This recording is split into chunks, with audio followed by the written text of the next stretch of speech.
Est-ce que je peux vous rafraîchir un peu la mémoire, mon capitaine?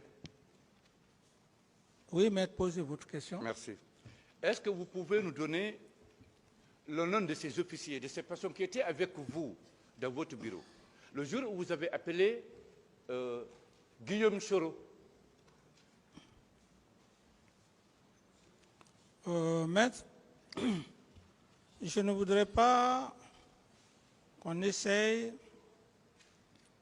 de faire des accusations fortuites et des supputations pour juste distraire la Cour. Monsieur Guillaume Soro, j'ai du respect pour lui comme toutes les autorités ivoiriennes. Il vous dira que je ne lui ai jamais appelé de ce que vous êtes en train d'imaginer, maître. D'autres questions? D'accord. Mais vous vous souvenez quand même du moment où votre conseiller personnel, M. Idrissa Chérif, a échangé avec son féticheur pour l'inviter à venir à Conakry. Vous vous souvenez de cette date et du moment précis? Écoutez-moi, maître. J'ai posé une question. J'ai répondu à la question. Vous quittez là-bas pour dire autre chose? C'est une autre question qu'il a posée. Non. Ok, vous ne vous souvenez pas. D'accord. Parlez-nous alors de cette invitation que vous avez faite à ce magicien indien que vous avez invité à venir et qui est d'ailleurs venu à Conakry et qu'on a logé à l'hôtel Mariador. Qui ça? Dont on connaît même le numéro de la chambre. Qui ça? Ce magicien indien que vous avez fait venir, toujours pour vous aider à garder, à conserver le pouvoir. Maître, Oui.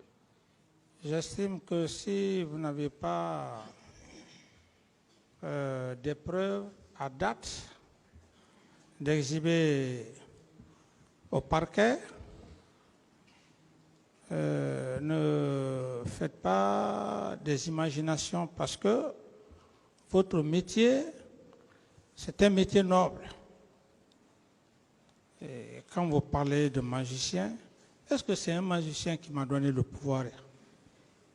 Non, ce sont des supputations, des allégations pures et simples pour me salir. D'où, par conséquent, je ne saurais répondre à ces questions. Et si vous me poussez à dire qu'ils ne font pas trait sur les faits pour lesquels je suis devant le tribunal. Parce que si vous n'avez pas des questions liées à ça, ne sortons pas dans le cadre. Ça risque de distraire la Cour. Donc, par rapport à cette question, maître, ça ne me ressemble pas. Mon capitaine, tout ce dont nous parlons, nous en avons suffisamment les preuves. Et je peux vous donner même la liste des personnes qui étaient avec vous ce jour où vous l'avez reçu pour la première fois, quand il a débarqué à l'aéroport. Pour le stade du 28 septembre? Non, pas ça. On est loin de ça d'abord. Donc, si ce n'est pas l'affaire du 28 septembre, vous allez m'obliger à ne pas répondre à cette question. Voilà. Moi, je ne crois qu'au Dieu unique. Mon capitaine.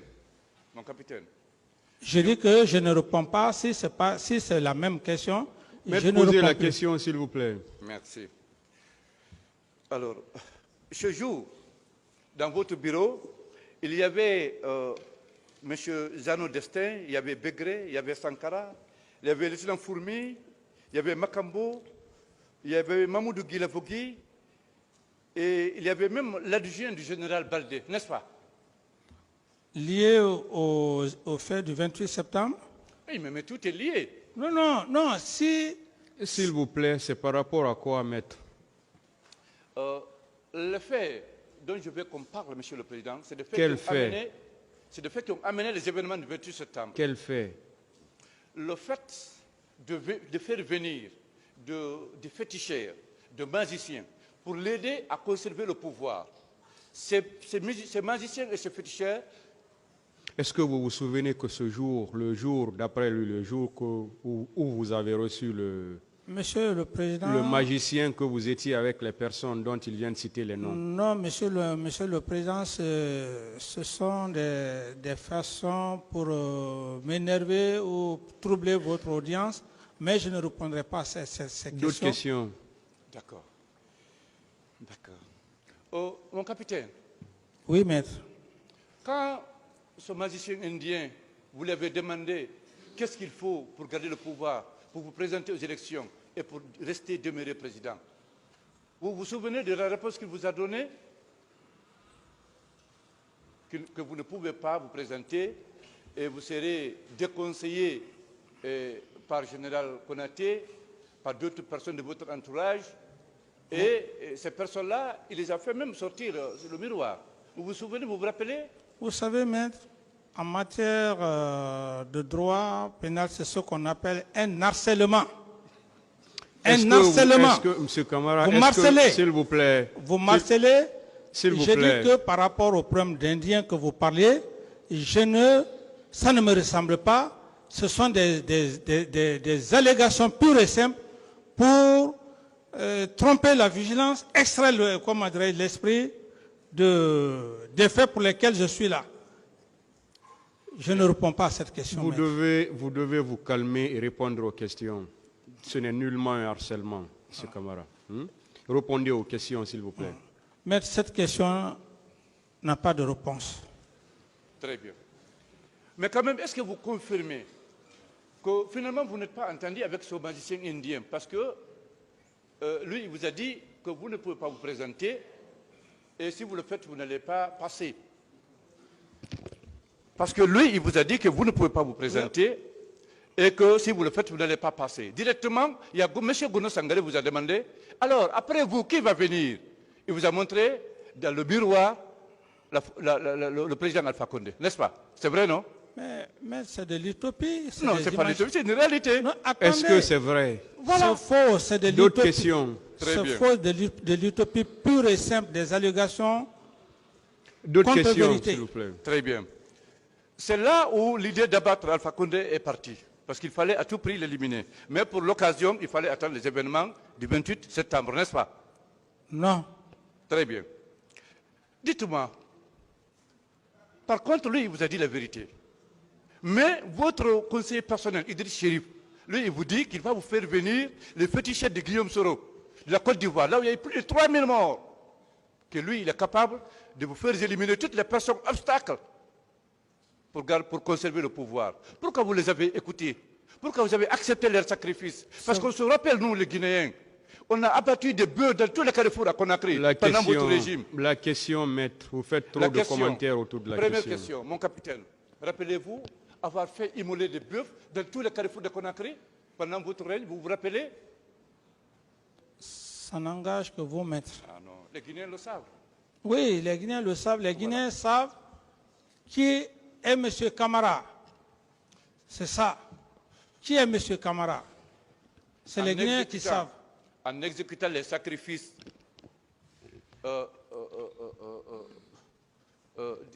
dressés, soulignés par les féticheurs ivoiriens, on vous a dit d'abattre des bœufs dans tous les carrefours de la ville de Conakry. Et vous l'avez fait. C'est vrai? Monsieur le Président, c'est un harcèlement. Un harcèlement? Ce n'est pas un harcèlement. Il est en train de poser des questions. Calmez-vous et répondez calmement à ces questions. Bien. Puisque l'Indien est parti, vous êtes maintenant à la disposition des Ivoiriens, les féticheurs de Guillaume Soro, et qui vous a dit que pour qu'il puisse vous aider à faire votre ce que vous voulez, il faut qu'il y ait du sang humain. Il faut qu'il y ait du sang humain. Quelle est la question? La question, vous étiez d'accord avec le principe posé par les féticheurs ivoiriens, et c'était à la présence de beaucoup de personnes, donc M. Gono Sangaré, qui vous a encouragé à faire ce sacrifice. Et pour cela... Quelle est la question, maître? La question, pourquoi avez-vous accepté de faire les sacrifices imposés par les féticheurs ivoiriens pour verser du sang humain sur le sol guinéen? dans le souci de conserver le pouvoir. Pourquoi vous l'avez fait? Je ne l'ai jamais fait, c'est vous qui parlez beaucoup. D'autres questions? Très bien. Devant des personnes dont je détiens le nom, vous avez fait la répartition des tâches pour faire ce sacrifice humain.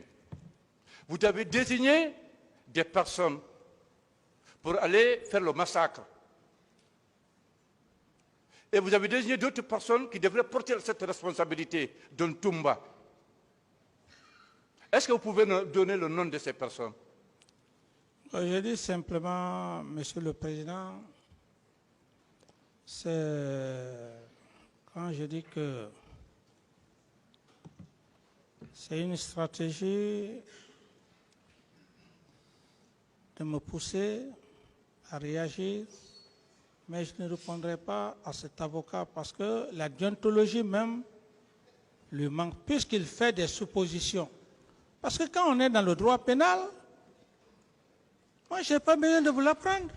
Vous êtes avec quelqu'un qui est novice, mais je vous l'apprends que ce que vous faites n'est pas pénaliste. N'est pas pénaliste. Monsieur Camara, s'il vous plaît, est-ce que vous pouvez répondre aux questions? Je dis, Monsieur le Président, c'est une forme de dénigrement. Je dis que je ne réponds pas à ce genre de questions au risque... D'autres questions, maître? Bien.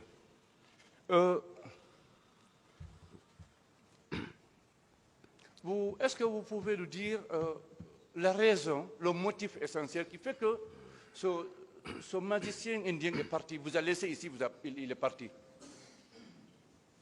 Je n'ai pas de réponse à cette question. D'accord.